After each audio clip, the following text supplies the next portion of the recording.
95편 1절 오라 우리가 여호와께 노래하며 우리의 구원의 반석을 향하여 즐거이 외치자. 우리가 감사함으로 그 앞에 나아가며 시를 지어 즐거이 그를 노래하자. 일단 그 105편서부터 101편까지를 하나님 찬양으로의 간구시로 이렇게 이야기했어요. 우리 시편 구경했다 할 때 1편서부터 150편까지 쭉 가는데 중간중간 이렇게 찬양으로 묶여져 있는 그 부분이 있어요. 그래서 본 우리 구도를 잡을 때 이 찬양으로 나와져 있는 거를 매기로 해가지고 이걸 나눠놨습니다. 그냥 뭐 무작위로 해가지고 뭐 무조건으로 어떤 성경 구조에다 넣어가지고 대입시킨 게 아니라 시편 자체 내에 그 구조를 보게 되면 찬양으로 끝이 나는 데가 있어요. 이렇게. 그래서 찬양으로 끝이 난 큰 단원이 있고 작은 단원이 있는데 큰 단원은 1권, 2권, 3권, 4권, 5권으로 되어져 있고 작은 단원으로 해가지고는 그거를 또 중간중간 요 찬양이 묶여져 있는 부분들이 있어요. 그 부분이 1번, 2번, 3번 그 제목을 잡아놨던 그런 그 근거가 됩니다. 그러므로 95편서부터 101편까지가 찬양의 내용으로 이제 되어져 있기 때문에 한쪽가로 3번으로 해가지고 일단 한쪽가로 3번이 제4절을 연결을 이제 제4절 가운데 하나님 찬양으로서의 간구시로 해가지고 보수에 대한 간구시에 단원이 끝이 나는 거예요. 그렇게. 그래서 그 가로 없는 1번 보수에 대한 간구시가 90편서부터 101편까지 되어져 있는데 그 101편까지의 단원을 정리하는 것이 지금 95편서부터 101편으로의 한쪽 가로 3번에 대한 그런 그 내용입니다. 자, 그러면 일단 그 95편의 저자는 히브리서 4장 7절에 따르면 다윗의 것으로 추정된다. 한편 여기서부터 100편까지는 하나님의 우주적 통치를 찬양하는 신정시이다. 그 가운데서 본문은 하나님께 대한 불순종을 경고하고 그분께 진정한 예배를 드릴 것을 촉구하는 공고가 주된 내용을 이루고 있다. 그래서 일단 보통 그 100편까지가 찬양시의 내용으로 이제 되어져 있다 이렇게 이야기를 하거든요.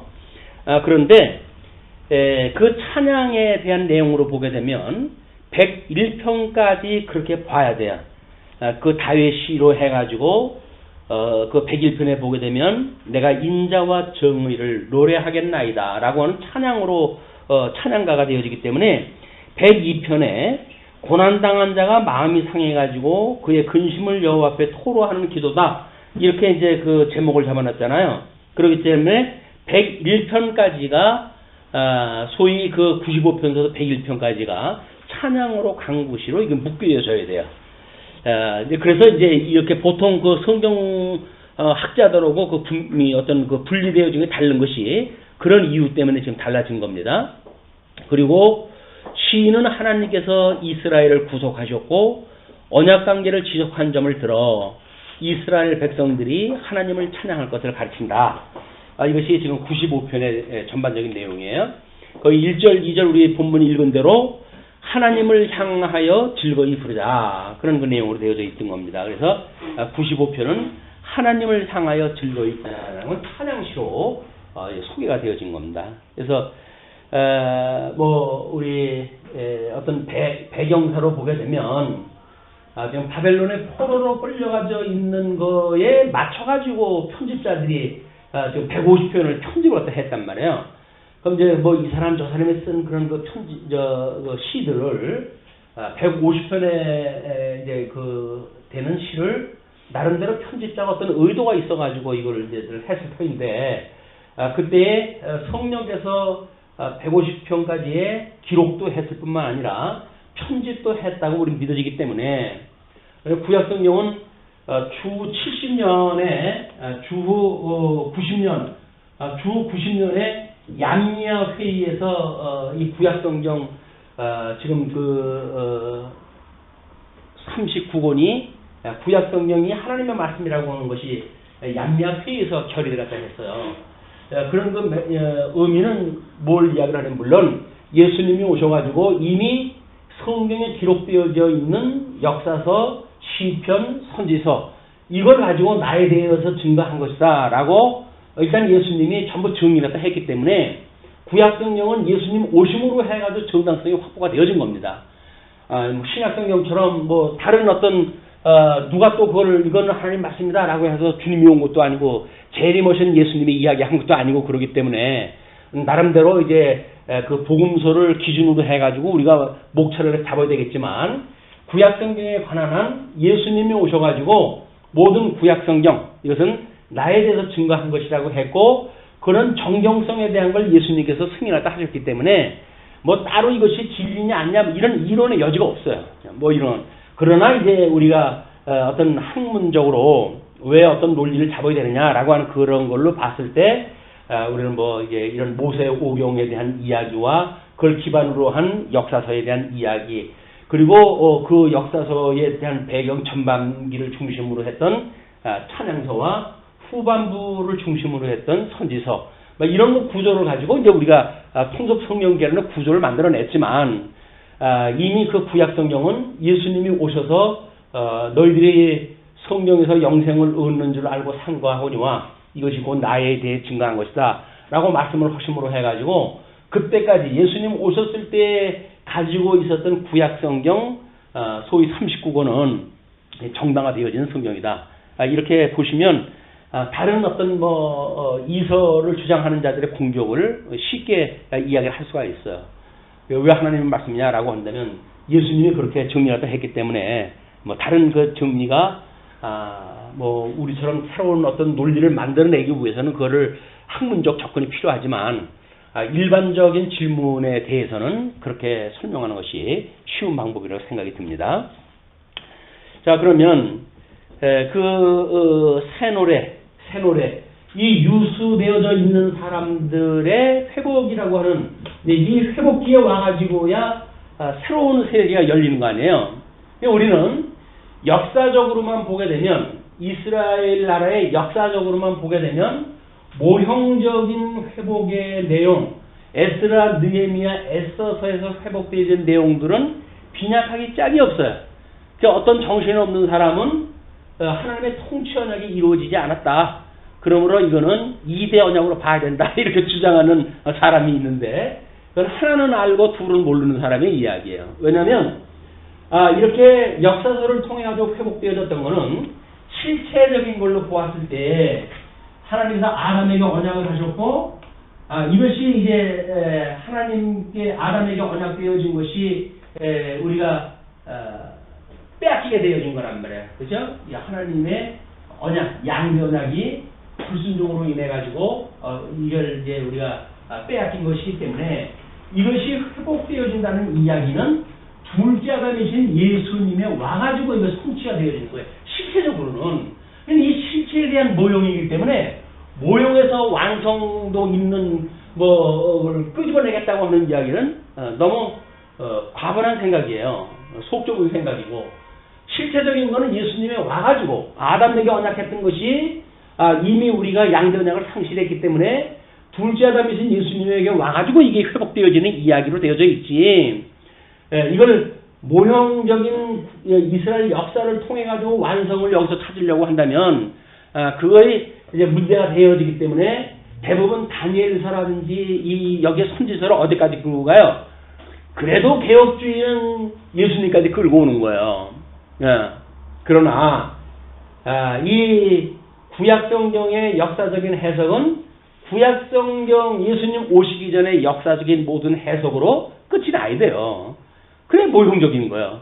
완성도 높인다고 해가지고 예수님한테까지 오게 되면 그거는 이스라엘에게 언약했던 성취가 아니라 아담에게 언약했던 성취가 지금 이루어지는 일이기 때문에 물론 그 이야기가 그 이야기일 수는 있죠. 실체나 모형이나. 그러나 우리가 그걸 구분한다는 이야기는 나름대로 구도를 만들어서 성경을 이해를 돕기 위한 그런 그 일들 아닙니까? 근데 일건 그렇게 구분하다 해놓고 설명을 할 적엔 다 섞어가지고 그냥 비빔밥을 만들어서 설명을 한다고 하면 우리들의 의도가 벗어나지 않습니까? 그러니까 우리는 왜 이 회복을 역사적인 회복으로 자꾸 끝을 내려고 그러냐? 다니엘서의 그런 그 역사의 해석도 왜 로마 제국까지 보지를 아니하고 이걸 이제 그 165년의 회복의 사건을 우리가 봐야 되느냐라고 하는 문제도 이스라엘 역사는 이스라엘 역사적으로 이게 성취가 돼야 돼. 그게 역사적인 해석이 끝나는 거란 말이에요. 그리고 이제 실체적인 해석이나 뭐 우리가 나름대로 교리적인 해석, 신학적 해석을 들어간다고 하면 철저히 아담에게 했던 언약의 회복이기 때문에 이건 완성도가 있는 실체적인 성취가 돼야 되거든요. 그렇기 때문에 그때 있던 이제 로마 제국을 중심으로 해가지고 모든 역사를 중심으로 해가지고 이거 설명이 돼야 되는 겁니다. 그래서 서신서 우리 복음서를 이야기할 때 자꾸 이 구약 성경을 말한다는 이야기는 이것이 성취되어졌다고 하는 그런 등식으로 가지고는 안 돼요. 구약 성경을 설명했던 그 형식, 거기에 설명했던 구약적 방법, 그거를 신약 성경 기자들이 이걸 모형이기 때문에 이렇게 실체적으로 이루어진 겁니다 라고 하는 걸 설명하는 것이지, 모형적인 것을 여기서 실체적으로 이루었다 라고 하는 개념으로 설명을 하게 되면 그것도 온전한 설명이 안 됩니다. 그래서 설명을 할 수만 있으면 우리 아브라함에게 주었던 언약은 그거대로 묶어서 정리가 되어지고, 그것이 실체에 대한 모형이기 때문에 아담에게 했던 그 언약이 예수님 때 와가지고 성취되어진 걸로 설명이 되어져야 구도적으로 해서 딱 정리가 되어지고, 그리고 이리저리 비빔밥이 되질 않고 이렇게 구분을 갖다 해가지고 설명을 갖다 할 수가 있고, 그리고 이 설명을 듣는데 쉽습니다. 그렇게 들어야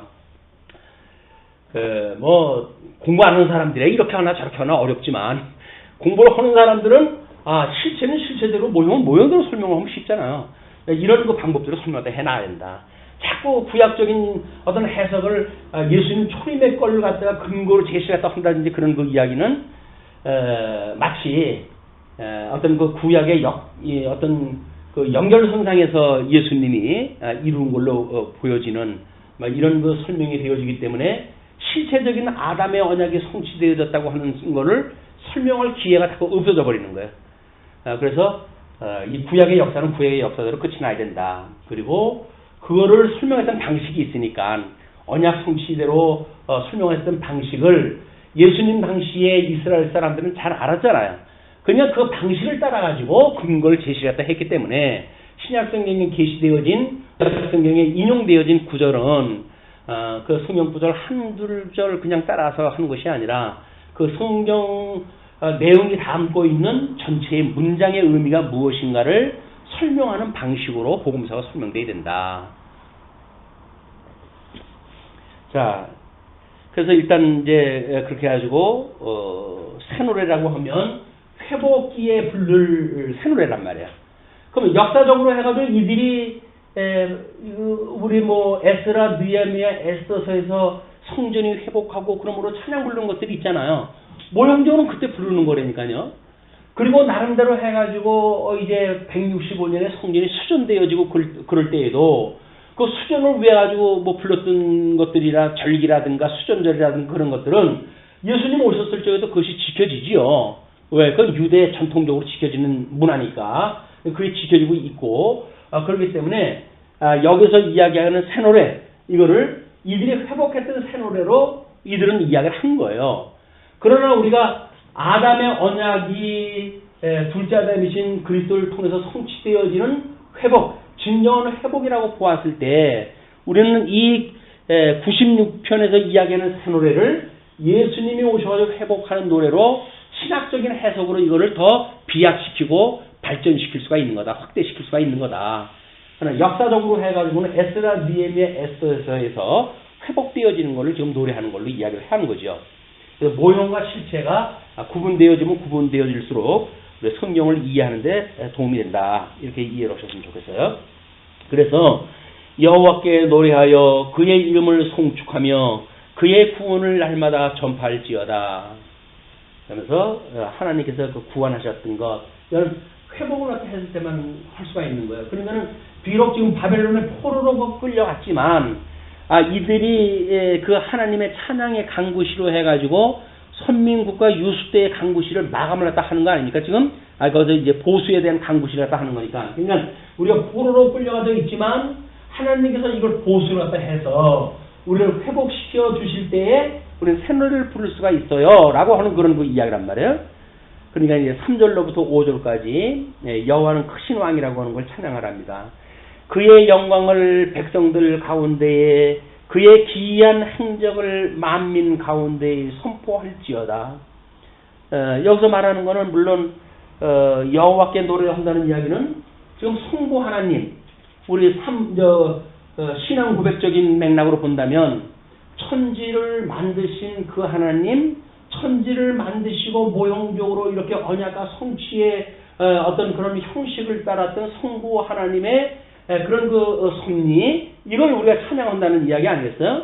근데 우리 둘째 아담이신 예수님이 와가지고 우리가 찬양을 갖다 하게 되어지는 그런 그 내용은 이렇게 아담에게 주어졌던 걸 상실하고 회복한, 실제적으로 회복되어진 그걸 찬양하는 것으로 그 그림보다 더 큰 그림으로 그려진다. 저 영원하신 하나님을 기초했던 것처럼 더 큰 그림으로 설명이 되어야 되겠죠. 여호와는 위대하시니 지극히 찬양할 것이요 모든 신들보다 경외할 것이며, 이런 극만한 고통이 지난 뒤에야 사람들은 진정 인생의 의미를 깨달을 수가 있는 거예요. 난 지금 96장 하고 계십니다. 3절. 여호와는 크신 하나님이시요 모든 신들보다 크신 왕이시기 때문이로다. 이제 신정정치, 하늘에서 하시는 신정정치를 내다보면서 그 땅의 깊은 곳이 그의 손 안에 있으며 산들의 높은 곳도 그의 것이로다. 땅의 깊은 곳이라고 한다면 음부를 이야기를 하는 거죠. 모든 권세를 다 하나님이 가지고 계신 거다. 너희들 지금 바벨론의 포로가 끌려가서 있지만 엄살 부리지 마라. 막 그런 거 있어요. 엄살 부리지 마. 우리가 조금 힘들면 얼마나 엄살 부리니까 하나님께 나 죽어요, 나 살려줘요 라고 그러니까 하나님 엄살 부리지 마. 하나님은 천상 천하 모든 권세를 다 가지고 계신 분이야. 그분이 너를 사랑하신단다. 너가 그걸 못 믿어? 그 이야기 아니겠어요? 지난 주일날 아이들한테 어머니가 너희들을 갖다 기를 때 눈을 마주보면서 내가 너를 사랑하는 거야. 어깨를 토닥거리면서 내가 너하고 함께 있는 거야. 넌 염려하지 마. 내가 널 보살피고 있어. 그걸 너희들이 끊임없이 교육을 받고 자라가는데 뭐 잘났다고 해가지고 사춘이다 보다 해가지고 부모님을 알게 갖다 우습게 알고 그러냐고. 그래서 하나님이 어머니가 너의 눈을 마주하고 너를 교육시킬 때 너를 얼마나 눈에 넣어도 아프지 않을 그런 그 아이들로 키우는데 그런 걸 모르고 그런다고 한다면 마치 이스라엘 백성들이 자기를 지으신 하나님을 모르는 거나 똑같은 거야. 너희들 하나님께서 그런 너희들을 만들어 가지고 여전히 그 하나님의 사랑을 깨닫게 하신 것이 하나님의 섭리란다. 우리가 자녀를 그런 눈으로 교육했다고 한다면 그래도 경험 온 사람이 알 수가 있기 때문에요. 우리는 자녀를 키운 경험은 있잖아요. 그래도 그렇다고 한다면 하나님이 우리를 향하신 사랑이 어떠한지는 그래도 우리가 더 잘할 수 있지 않을까. 철딱선이 없는 그 미혼자들 세상이 좋아가지고 만 원이 되어져 가지고도 결혼을 안 하고 인생이 아는 것처럼 설레발을 치는 사람들이 얼마나 많습니까? 그러나 결혼해보지 않고 인생을 한다는 건 거짓말이야. 결혼을 갖다 해가지고 아픈 맛을 봐야 그것이 어떠한 것인지를 알고 그 고난의 의미를 갖다 알고 그렇지. 조금만 힘들면은 에이 관둬 어따고 쳐 이거 다 치워버리고 말아 이렇게 해가지고 이야기를 하는데 그럼 인생 그렇게 쉬운 거면 그게 무슨 그 고난의 의미가 있어. 그냥 스무 맺고 달면 삼키고 그냥 그런 거. 그거는 이 진흥원세대로 하는 이야기다. 여기서는 끊임없이 아픈 것도 의미가 있기 때문에 그 고난을 감수해야 될 이유를 찾고 하나님의 섭리로부터 그 이유를 찾고 그래서 오직 하나님께 주시는 그 위로로 해가지고 힘을 얻게 되어지는 우리의 성도의 삶이 아닌가.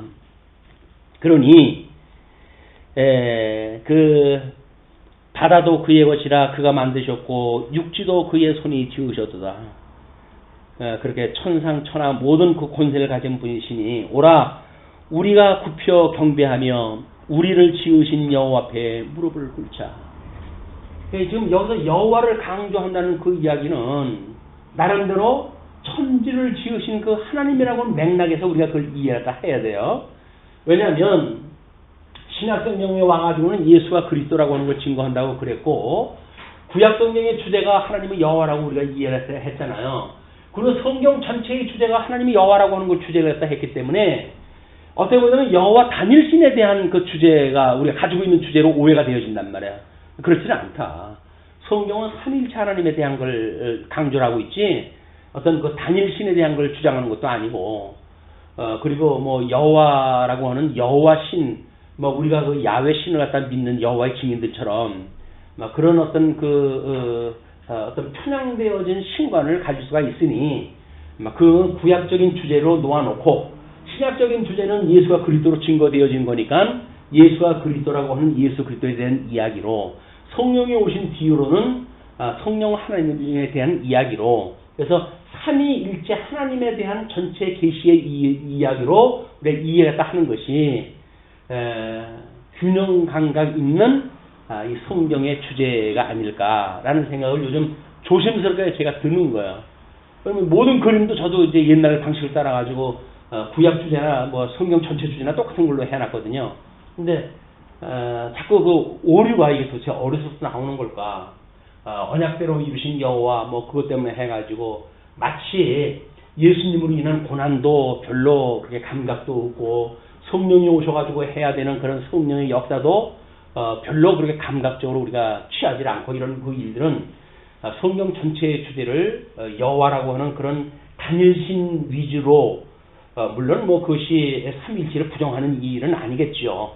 이 주제를 가지고 설명한 것에 우리가 충분한 설명을 따라가지 않으면 유일신이라고 하는 그런 맥락에 빠지거나, 그래서 유대주의자들처럼 극단적인 우리의 믿음의 형태가 나타난다든지 이런 그 오류가 있을 수 있겠다. 그래서 성경 전체의 주제는 삼위일체 하나님의 그런 그 주제를 가지고 우리 이해가 해야 거기에는 하나님의 의도, 하나님의 나라도, 그리고 성령의 그런 그 역사로 해야죠. 은혜도 우리가 기릴 수 있는 이런 그 일이기 때문에 구도가 주는 그런 전체적인 맥락을 설명은 그렇게 되어져 있다고 하더라도 설명을 좀 더 좀 충분한 그런 그 보충적 설명이 필요합니다. 그래서 오라 우리가 굽혀 경배하며 우리를 지으신 여호와 앞에 무릎을 꿇자. 이게 경배예요. 하나님 앞에 경배하는 거. 무릎을 꿇는 거예요. 어딜 지가 뭐 머리가 커졌다고 해가지고 자기를 낳아준 부모 앞에서 뭐 눈을 똑바로 뜨가지고 댐벼 들고 그렇습니까?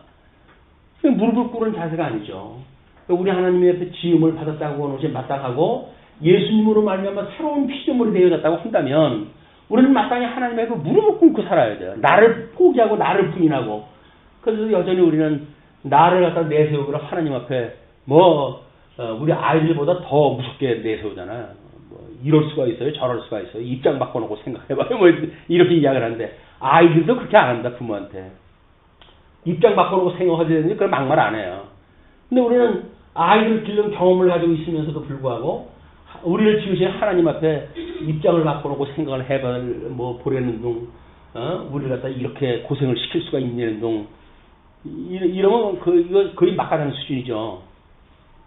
우리 자녀들이 아빠가 돈 못 벌었다고 해가지고, 돈도 못 버는 게 무슨 아버지입니까? 이러고 덤벼들진 않잖아요. 우리는 하나님한테 그러고 덤벼든다니까? 무서운 일이에요. 하나님 앞에 무릎을 꿇는 그런 그 이유가, 우리는 필요하다. 7절 그는 우리의 하나님이시요 우리는 그가 기르시는 백성이며, 그는 우리의 하나님이시요 우리는 그가 기르시는 백성이며, 기르시는 우리를 보양하시는 그의 손이 돌보시는 양이기 때문이라. 너희가 오늘 그의 음성을 듣거든 너희는 무리바에서와 같이 또 광야의 마사에서 지냈던 날과 같이 너희 마음을 완악하게 하지 말지어다. 이 민수기에서 하나님을 시험했던 장면들 그걸 소개하면서 너희들은 그러지 마라. 그런 의미에 새로운 피조물로 되어졌을 적에는 그러지 마라. 그런 그 이야기입니다. 근데 우리는 뭐 개가 토했던 것을 다시 먹는다고 그러는데 미련한 그 어떤 인생을 이야기할 때 우리가 여전히 예수 그리스도 안에 살면서 그 일을 하면 살아가는 게 아닌가. 끊임없이 하나님을 경외하기보다는 또 세상에 빠지고 또 미혹에 빠지고 흔들리고 막 이렇게 살아가는 그 일은 워낙 지금 이 현 시대에 강조한 그런 음부의 권세가 사람들이 추구하고 있는 방법으로 우리를 갖다 미혹하기 때문에 우리가 빠져가기 쉬운 겁니다. 옛날처럼 뭐 두들겨 패고 이런 식으로 오게 되면 오기가 나서라도 우리가 반대를 하고 그러지 않습니까? 그런데 이제는 보편적인 사람들이 좋은 것 쪽으로 우리를 갖다 유도를 갖다 하는 거야. 맛있지? 많이 먹어. 배부르지? 이제 자.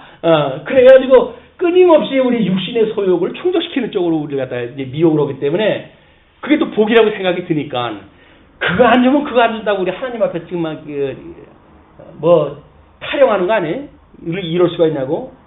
근데 사단이 그걸 주게 되면 사단이 준 건지 뭐가 좋은지도 모르고 그냥 기름진 음식이니까 좋다라고 이거 받아먹고 사니까 우리가 게으르고 나태한 이런 거 세월을 아끼지 않는 오류에 빠지는 일이 아닌가. 예, 9절 그때에 지금 8절에서도 11절까지는 마음을 강팍하게 하지 말라는 그런 그 이야기입니다. 뭐 우리 신약성경의 주제와도 비슷한 이야기들이에요. 그때 너희 조상들이 내가 행한 일을 보고서도 나를 시험하고 조사하였도다. 조상들이 행한 일을 보고서도 그랬다는 이야기예요. 근데 우리가 핑계치 못하는 것이 성경 66권이 진리라고 확인됐다고 그러잖아요, 우리는. 그러니까 나는 몰랐어요. 이렇게 말할 수가 없어요, 이제는. 뭐 내가 성경을 몰라서요라고 말한다면, 그래, 넌 뭐 교사가 잘못했으니까 너는 그래 책임 없다, 이렇게 이야기하실 텐데, 너희들은 이제 진리를 알았다고 하니, 너희들한테는 이 책임이 있어. 그러니까 이스라엘 백성들이 눈을 띄워준다고 그렇게 이야기했더니, 우리가 이제 소경이었던가 그러잖아요. 너희가 본다니 그냥 지혜가 있다. 그러니까 진리를 안다고 그러면서 여전히 부정을 하다 한다고 한다면 너희들은 진리를 안다고 하니 너희는 여전히 비진리 속에 살고 있다. 이제 그런 그 이야기랑 똑같은 이야기죠. 우리 하나님 앞에 참 하나님의 이 띠를 띄우고 계시다고 한다고 했을 때 천지가 요동하지 않는다고 그랬는데 이 진리를 띠를 떼서 하나님의 말씀으로 진리를 떼가지고 세상이 아무리 부유한 곳으로 우리를 미혹한다 할지라도 요동치 않는 이런 것을 믿고 살아가는 성도의 삶이를 기도합니다. 내가 40년 동안 그 세대로 말미암아 근심하여 이르기를 그들은 마음이 미혹된 백성이라 내 길을 알지 못한다 하였도다. 그러므로 내가 노하여 맹세하기를 그들은 내 안식에 들어오지 못하리라 하였도다. 모세 오경의 언약대로 지금 여기에서 온 그 유수의 현상도 뭐예요? 결국은 이 안식에 참여하지 못하는 걸 이야기하는 거거든요. 그래서 믿는 자들만 회복을 해주시겠다는 거예요. 이제 하나님 믿는 자들만 회복을 하고 나머지들은 그래 너희들 원래 돈 버는데 제주꾼들 아니냐? 비록 바벨론의 포로가 되어졌다고 하더라도 그 지역에 발만 붙이고 살면 이 사람들은 이 재테크에 능한 사람들이에요. 돈을 벌고 그래요. 유럽 사람들한테도 왜 이렇게 이 사람들이 그 고통을 당했습니까? 자꾸 이 사람들 죽이면 돈이 나온다니까요. 시체 하나만 죽이면 거기서 나온 돈이 꽤 많아요. 그러니까 마음 놓고 죽이는 거야. 돈 뺏으려고. 우리 저 돈 없으면 뺏을 이유가 뭐가 있어요. 죽이나 마나 얻을 게 하나도 없는데. 괜히 송장이나 쳐야 되고. 우리는 손도 안 돼. 힘없고 이런 사람들은 손도 안 돼요. 힘 있는 사람들한테 손을 대는 이유는 뭔가 나올 게 있기 때문에 이게 만들어지는 일이기 때문에 하나님 앞에 포로로 끌려갔음에도 불구하고 깨어서 근신하고 하나님 앞에 이 회복의 날을 구하고 그러는 것이 아니라 여기서도 먹을 만한데 왜 그래? 먹고 살 만한데 라고 해가지고 그 유대주의자들의 아주 독특한 그 재테크로 인해 가지고 여기서 흰새로 살아간다니까요. 그러니까 다시 돌아가다 하는데 안 돌아오잖아요. 돌아가다 하는데 안 돌아와요. 왜? 아니 왜 자리 잡고 자는데 못으로 또 오라 그래?